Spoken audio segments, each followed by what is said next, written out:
رات کے 10 بجے ہیں۔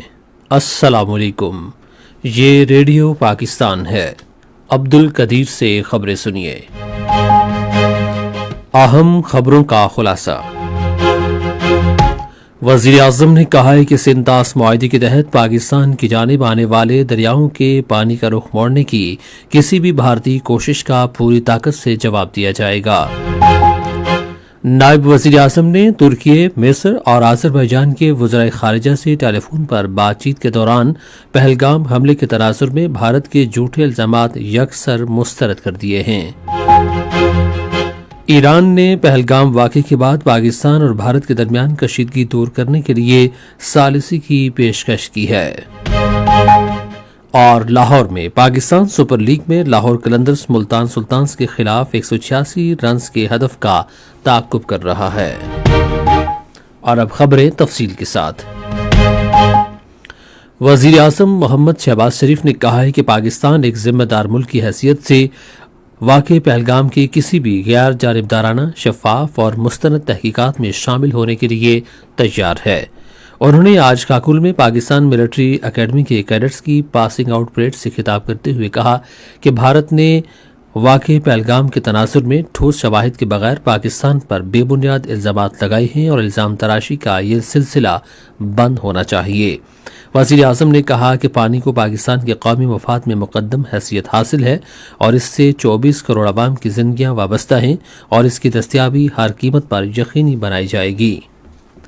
منصوبہ بندی، ترقی اور خصوصی اقدامات کے وزیر احسن اقبال نے کہا ہے کہ بھارت بوکھلاہٹ اور اندرونی خلفشار کا شکار ہے اور اپنے سیکیورٹی نقائص کا ملبہ پاکستان پر ڈال رہا ہے۔ انہوں نے ایک اخباری بیان میں کہا کہ بھارت نے پہلگام واقعے میں اپنی سنگین سیکیورٹی خامیاں تسلیم کرنے کے بجائے ٹھوس شواہد کے بغیر پاکستان پر الزام عائد کر دیا جو اس کا پرانا وتیرہ ہے۔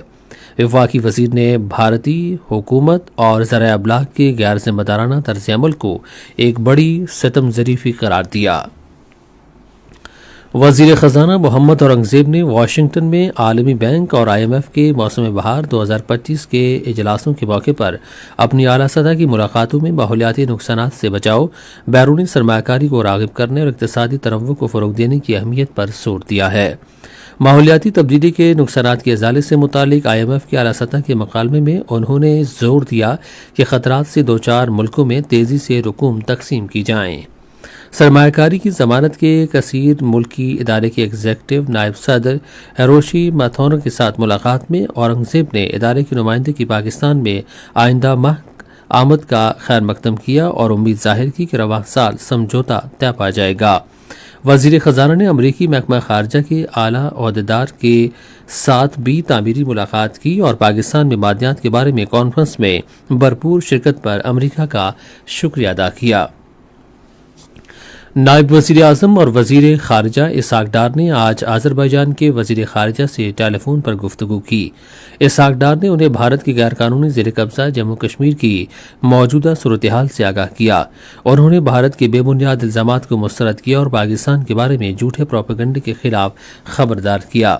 نائب وزیر اعظم اسحاق ڈار نے مصر کے وزیر خارجہ ڈاکٹر بدر عدلی سے بھی ٹیلی فون پر گفتگو کی۔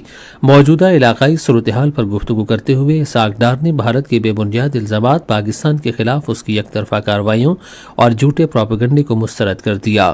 انہوں نے اپنے قومی مفادات کا دفاع کرنے اور علاقائی امن و استحکام کے فروغ کے حوالے سے پاکستان کے عزم کا اعادہ کیا۔ دونوں رہنماؤں نے پاک مصر دو طرفہ تعاون میں اضافے پر بھی بات چیت کی۔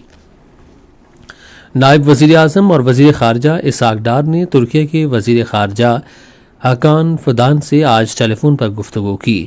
انہوں نے بھارت کے بے بنیاد الزامات، یک طرفہ اقدامات اور جھوٹے پروپیگنڈے کے جواب میں پاکستان کی قومی سلامتی کمیٹی کے فیصلوں کے حوالے سے بریفنگ دی۔ دونوں رہنماؤں نے بدلتی ہوئی علاقائی صورتحال کو مد نظر رکھتے ہوئے مستقل مشاورت اور قریبی تعاون پر اتفاق کیا۔ بھارتی فوج نے سری نگر، گاندربل، بانڈی پورہ، کپواڑہ، بارامولہ، بڈگام، اسلام آباد، پلوامہ، شوپیاں اور کولگام اضلاع میں محاصرے اور تلاشی کی کارروائیوں اور گھروں پر چھاپوں کے دوران 2000 سے زائد کشمیری گرفتار کر لیے۔ کل جماعتی حریت کانفرنس کے ترجمان عبدالرشید منہاس نے سری نگر میں ایک بیان میں بھارتی فوج کی جانب سے مقبوضہ علاقے میں ظلم و ستم کی بڑھتی ہوئی کارروائیوں کی شدید الفاظ میں مذمت کی۔ انہوں نے عالمی برادری پر زور دیا کہ وہ کشمیریوں کے تحفظ کے لیے کردار ادا کرے اور مسئلہ کشمیر کے اقوام متحدہ کی قراردادوں کے مطابق حل کے لیے بھارت پر دباؤ ڈالے۔ ایران نے پہلگام واقعے پر شروع ہونے والی پاک بھارت کشیدگی کے خاتمے کے لیے ثالثی کی پیشکش کی ہے۔ ایرانی وزیر خارجہ عباس اراغچی نے سماجی رابطے کی ویب سائٹ ایکس پر ایک پیغام میں کہا کہ ایران اس مشکل وقت میں دونوں ممالک کے درمیان مفاہمت پیدا کرنے کے لیے اسلام آباد اور نئی دلی میں اپنے سفارت خانوں کی خدمات پیش کرنے کے لیے تیار ہے۔ ایران کے وزیر خارجہ دونوں ملکوں پر زور دیا کہ وہ بحران کے خاتمے کے لیے ہر ممکن صبر و تحمل کا مظاہرہ کریں۔ اور اب کرکٹ۔ لاہور میں پاکستان سپر لیگ میں لاہور قلندرز ملتان سلطانز کے خلاف 186 رنز کے ہدف کا تعاقب کر رہا ہے۔ ملتان سلطانز نے پہلے بیٹنگ کرتے ہوئے مقررہ 20 اوورز میں 3 وکٹوں کے نقصان پر 185 رنز بنائے۔ اسی کے ساتھ خبریں ختم ہوئیں۔ مزید خبروں اور تجزیوں کے لیے ہماری ویب سائٹ ہے radio.gov.pk اور آپ فیس بک کے لنک ریڈیو پاکستان نیوز پر براہ راست ویڈیو سٹریمنگ بھی ملاحظہ کر سکتے ہیں۔